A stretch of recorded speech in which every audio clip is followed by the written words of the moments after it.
Welcome back to Mishtu kitchen house. আমি আজকে বানাবো লাউ পাতায় মোড়া শস্য পাতুরি।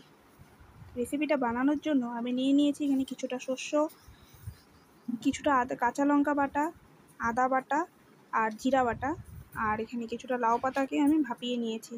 তো ভিডিওটা দেখতে থাকো, আশা করি ভালো লাগবে। আমি এখানে কড়াই বসিয়ে দিয়েছি, কিছুটা সর্ষের তেল দিয়ে দিয়েছি। তেলটা গরম হোক। দেখো বন্ধুরা, তেলটা গরম হয়ে গেছে। এখানে আমি একে একে আদা বাটা, কাঁচা লঙ্কা বাটা, জিরা বাটা আর শস্য বাটাটাকে দিয়ে দিয়েছি। হালকা ফ্রাই করে নেব। মশলাটা ফ্রাই করে আমি এখানে একে একে হলুদের গুঁড়ো, লঙ্কার গুঁড়ো আর সামান্য পরিমাণ লবণ দিয়ে আর একটু ভেজে নেব। তো দেখো বন্ধুরা, আমার মশলাটা ভাজা হয়ে গেছে। এবার এটাকে আমি নামিয়ে নেব।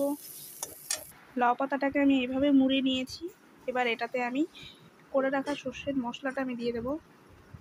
সর্ষের গ্রেভিগুলো আমি দিয়ে দিয়েছি। এবার এটাতে আমি সামান্য পরিমাণ কাঁচা সর্ষের তেল ছড়িয়ে দেব।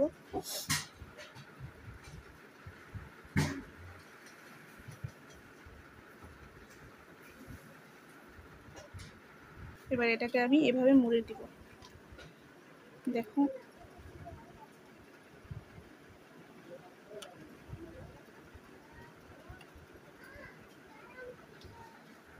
সবগুলো মোড়ানো হয়ে গেছে আমার।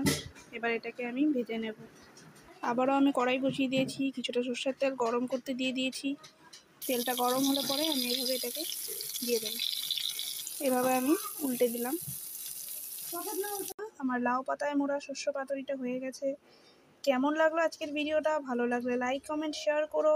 আর হ্যাঁ, অবশ্যই সাবস্ক্রাইব করো একটা আমার জন্য। বাড়িতে একবার ভিডিওটা দেখে রেসিপিটা ট্রাই করো। ভালো লাগলে কমেন্ট বক্সে এসে কমেন্ট করে জানিও কেমন হয়েছে। তো আজকের জন্য এতটুকুই। Tata, bye bye.